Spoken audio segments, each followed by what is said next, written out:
you're not going to get the volatility you get with publicly traded REITs. Two buildings in downtown Denver, big sky rises, sold for just $3 million. Back then, that was a big deal. People were trading, technical traders are trading with open, high, low, close data. Commercial real estate will always be with us.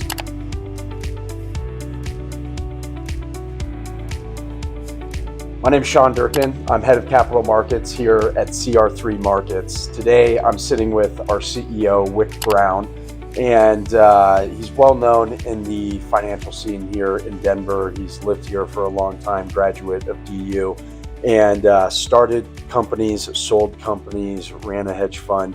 And we're going to take a deep dive into CR3 Markets. So, Wyck, thank you for taking the time to join me today. Yeah, thank you, Sean. Glad to be here. Excited to talk about CR3 Markets and commercial real estate in general. Yeah. So what is CR3 Markets? How was it founded? Yeah, so CR3 Markets is an alternatives investment platform that was incubated at Notre Dame by some very bright students. They were winning pitch contests and caught the eye of some big investors.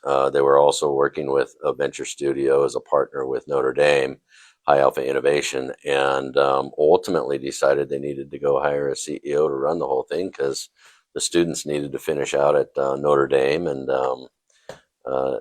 I came along in May, and we started ramping things up. Lucky enough to hire Dimitri Raskis, my CTO from a prior experience, and then you, Sean, for the markets side of things. And so, yeah, very excited. Yeah, that's fascinating. So founded at Notre Dame, funded partially by the Notre Dame Venture Fund, and brought you in. What inspired you to join CR3 Markets when they reached out and asked you to be the CEO? I mean, what made you want to jump at this opportunity? Yeah, I've been in capital markets in various aspects of it. I've been on the entrepreneurial side. I've been on the buy side, running a hedge fund, and I've been on the banking side as well, and also in the 40 Act world. So, I've seen how capital markets work, and I'm seeing this trend towards creating liquidity for alternatives. We've had great public markets, Sean, for years, and everybody likes that liquidity. People get used to being able to trade what they own, being able to value what they own. And so investment platforms excite me when you're creating a new platform to create liquidity in a space that previously hasn't had as much liquidity. And one of my previous startups, Quarter Inc., tokenized residential real estate. So I've kind of been in this space to a degree. And when I heard about CR3 Markets and the focus on commercial real estate, I got really excited. And I also like the fact that we're going to market with a construct that already exists. So we're not trying to force blockchain on anyone. We could easily implement blockchain down the road. But right now, we're using a construct, Reg A+, that's part of the regulatory exemption, infrastructure of the SEC. So we don't have to do anything special. And actually, I think it's an underutilized tool. I know we're going to talk about it a little bit more. But all of that seems to fit together for me. And when you look at these platforms out there, many of them are approaching or have already achieved unicorn status. And I don't think we're going to stop. I think there's plenty of room for more platforms. You just have to create your platform that with a defensible niche. And I think CR3 Markets has that. Yeah, it's super interesting. What is your background? I asked you what led you to CR3 Markets. What were you doing before this? Tell us a little bit about the companies that you've built and sold before. Yeah, absolutely. Like I say, I've been in and around capital markets, but I've also been involved with 3 different software startups. Early on in my career, I was involved in a startup where we captured all of the trades on futures and options exchanges. And back then, it was a long time ago, but back then that was a big deal. People were trading, technical traders were trading with open, high, low, close data. We decided there was a benefit to collecting every single trade throughout the day. The firm was called Tick Data, and that firm was sold to a bigger data company, and still exists as Tick Data, but a subsidiary of a bigger data company. And then later on in my career, coming out of my hedge fund, we decided to take what was our proprietary data for trading. We decided about 80% of that was actually not really proprietary, and it would be a great third-party data product. And so we productized it and created Black Box Logic, which we eventually sold to Moody's Analytics. So yeah, capital markets and software startups kind of back and forth throughout my career, and it was a good fit for CR3 markets. Yeah, it's a lot of startups, a lot of exits. And something I've noticed with a lot of startups and founders is usually they were working somewhere else. They discovered a problem and they built a company to address that problem. What problem would you say that CR3 Markets is solving? Well, big picture, we're trying to create liquidity in a specific area of the alternative space, commercial real estate, a huge area, 25 trillion plus, and it bounces all over the place, but on average, there's about 150 billion of equity created every year in the commercial real estate space. So a huge market from a lot of respects, and they've been doing things old school for a long time. So the typical capital raising in the commercial real estate space is through private avenues, being GP-LP relationships, joint ventures, which ultimately boil down to GP-LP relationships. So the GP-LP structure has been traditionally the way to go with commercial real estate. And there's other platforms out there being built right now. Some of them, Fundrise, for example, being successful. We think Reg A Plus is an underutilized mechanism that I think the market will latch onto very quickly. They already have. So there's been 10 billion of Reg A Plus issuance since Reg A Plus was usable in 2015. That doesn't sound like a big number, but about half of that number has been commercial real estate related. And so commercial real estate folks have discovered Reg A Plus, and yeah. So. That's fascinating. Yeah, in my time working with financial advisors, RIAs, I keep coming back to and seeing articles about the theme of the 60-40 portfolio being dead. And what is meant by that is advisors are looking to alternative investments. They're looking to commercial real estate. They're looking to private credit. They're looking at buffered strategies. And I look at what CR3 Markets is doing. You really play well in that alternative space. You're giving liquidity to an asset class that traditionally has not had a lot of liquidity, and also giving access to non-accredited investors through financial advisors. What are you doing at CR3 Markets to reimagine investing in alternative investments? Yeah, absolutely. Look, there's three things we're doing, but first I want to say that the movement away from the traditional 60-40 model has been taking place for a number of years with, some success. And I think a lot of the platforms being created right now are going to help that. But what we do uniquely are a pure focus on just one part of the alternative space, commercial real estate. We're using a construct, like I said before, we're using a construct Reg A Plus. That's a natural construct. You don't have to do anything special. And that's our main focus on how you get to market is through Reg A Plus. I forgot the third. A lot of companies, you mentioned secondary markets, liquidity for alternative investments that traditionally don't have a lot of liquidity. And there's a few companies that come to mind that, to me are, in the news a lot and seem to be doing something similar. T0, Start Engine, Yield Street, companies like Fundrise. What differentiates CR3 Markets from those other startups? Yeah, exactly. Great question. And I think I think multiple solutions, there's plenty of room for multiple solutions, but what we're doing that's unique is we're doing single property issuance. And so we're focused on issuing Reg A Plus shares off of single properties. And that's unique Hmm. because the only other way to solve for retail investors and smaller accredited investors has been to create a portfolio and then fractionalize the portfolio. So, perfect example that's been around a long time are REITs, and publicly traded REITs. And publicly traded REITs are fine; they're a great solution for certain situations. I think there are some things about publicly traded REITs that investors would rather not exist, and one of them is publicly traded REITs are a little bit at the mercy of the public markets, and so they'll move with big stock market moves, even though the fundamentals underlying them might not really be applicable to whatever's going on in the stock market, and so you have a higher volatility than you would with a private real estate portfolio. What we're creating is single property issuance with Reg A plus. So you have many of the benefits of the public markets because your ownership is in the form of publicly tradable shares, and yet um, we believe that since the valuation is so easy to zero in on, since it's a single property, you're not going to get the volatility you get with publicly traded REITs.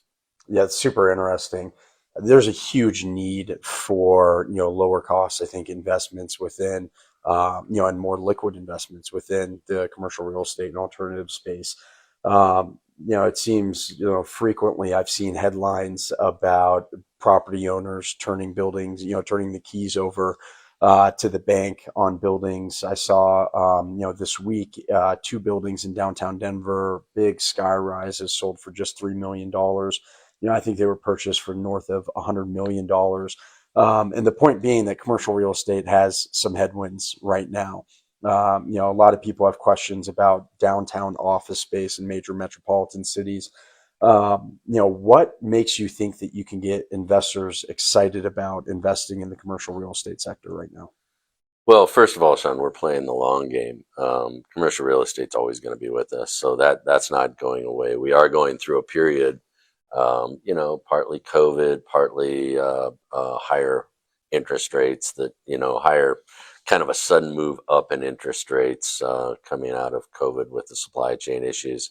So there are a lot of things going on in the kind of in the short term that might make you wonder. But we're playing the long game, and commercial real estate will always be with us. And so what we're doing is building a platform that allows people to increase their asset allocations to a very important part of the alternatives market, commercial real estate.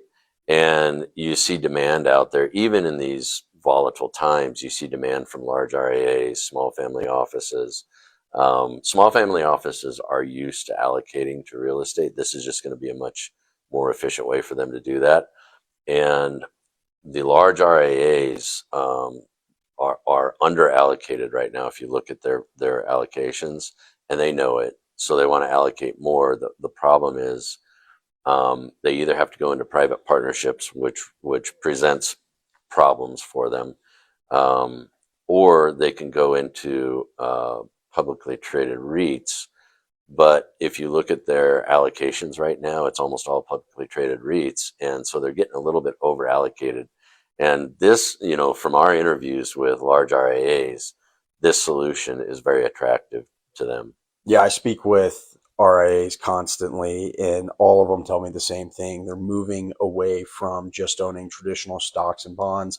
Their clients are asking them about different investments. When you look at the commercial real estate market, I like to say not all markets are created equal. Is there a certain geography or type of property within commercial real estate that you're trying to focus on? So there are, but let me tell you why.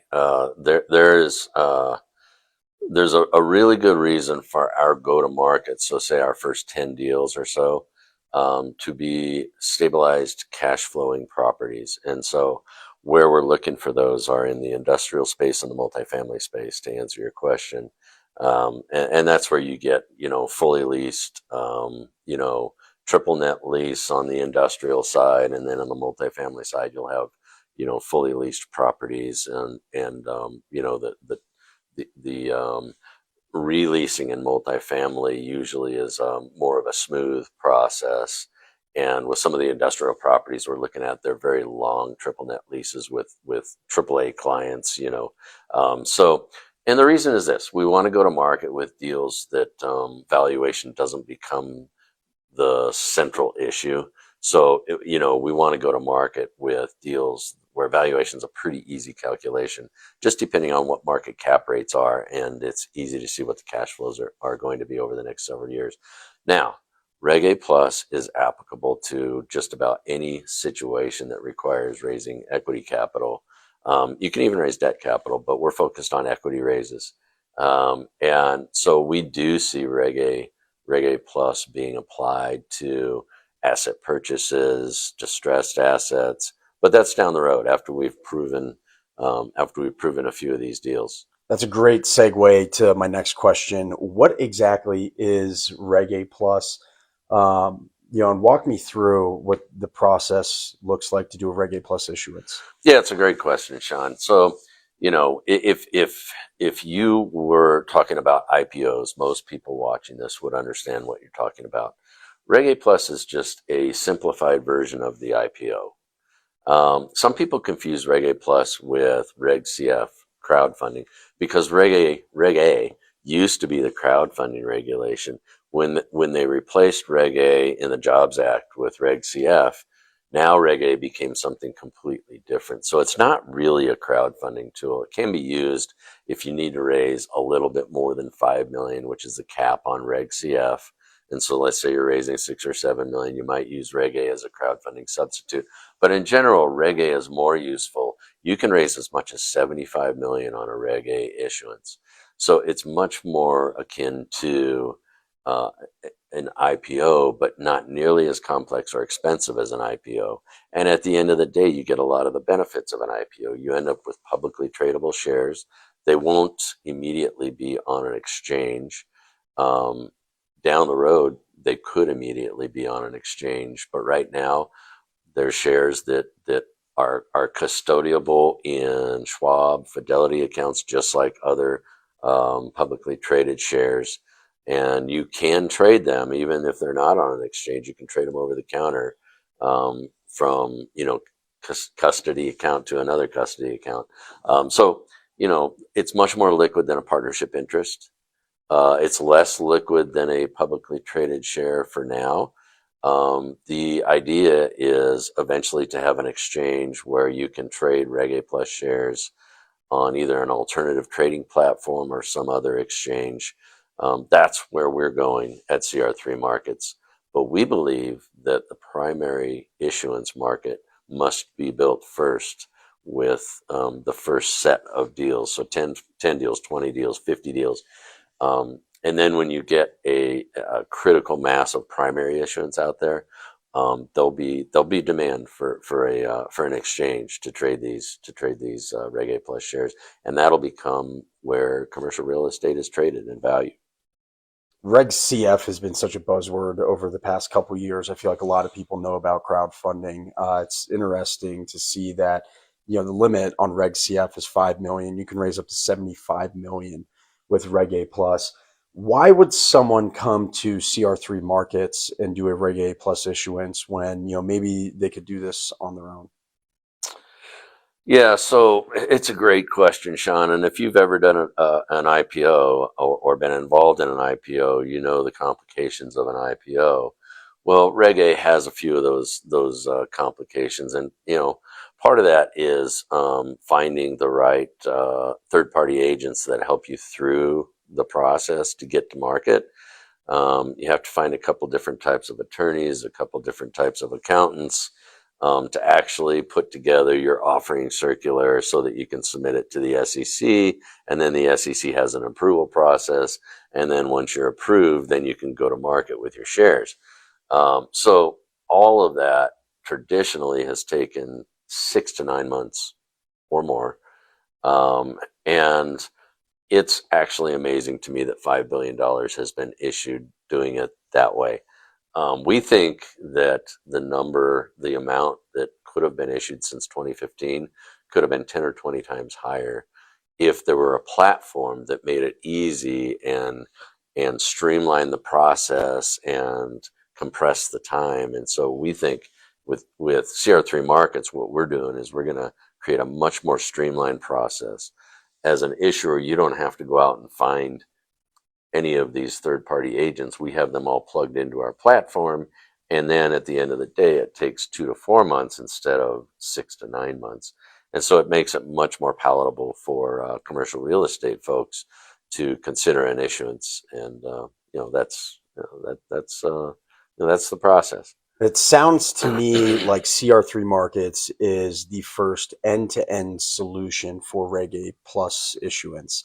What does that cost? What does it cost to do a Reg A plus deal? It really is. It really is the first end-to-end solution. Now, there's some attorneys out there that'll take you through the process, but they're not commercial real estate experts necessarily. And by the way, Reg A Plus was designed for operating companies. It's just that the commercial real estate space has discovered that it's a very useful construct to raise capital with. But the sorry, what was the question?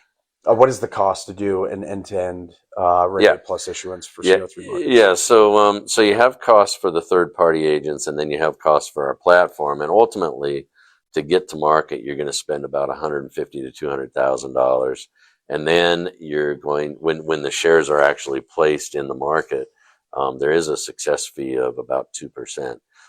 So yeah, it's not cheap. It's much cheaper than an IPO.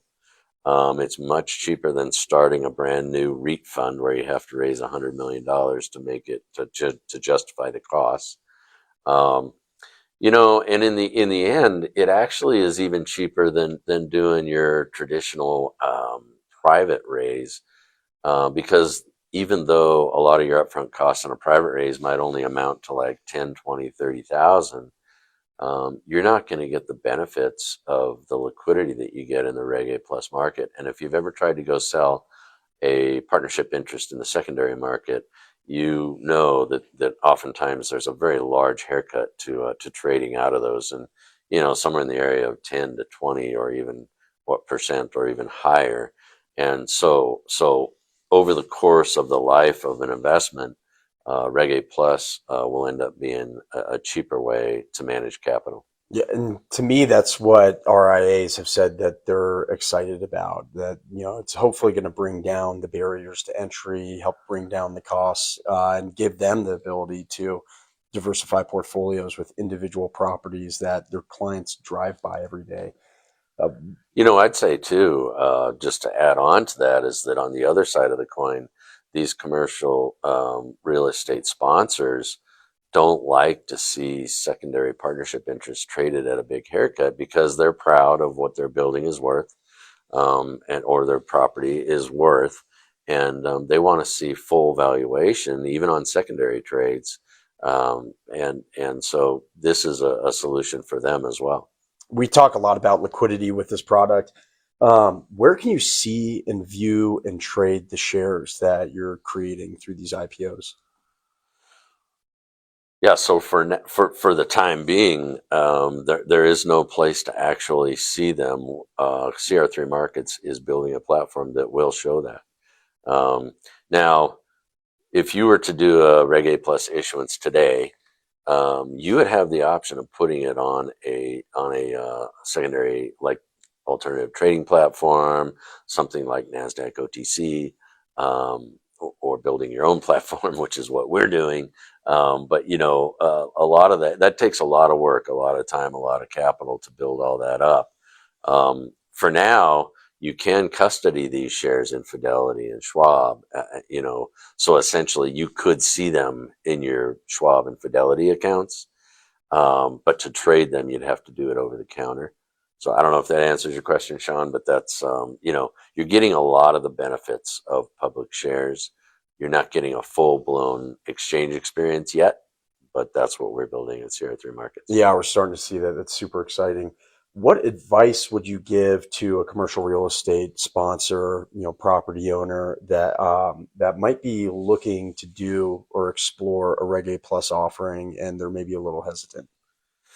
Yeah, I mean, look, you could bang your head against the wall and try and dig all this information up on the internet, or you could go to your attorney and pay him to take you through the process. Or you can call CR3 Markets, and for free, we'll actually walk you through the process, and we'll even take a look at your deal and assess whether it makes sense to do a Reg A plus. But we'll save you a ton of time, in terms of just exploring this, and happy to do it. We're doing it all the time for us, for commercial real estate sponsors right now. That's great. I think commercial real estate sponsors are going to get really excited about this. I think investors and RAs are going to be, and family offices are going to be super excited about this. So I'm excited to see what the future holds for CR3 Markets. Thank you for taking the time to sit down with me today. Thank you, Sean. We're very excited about the future as well.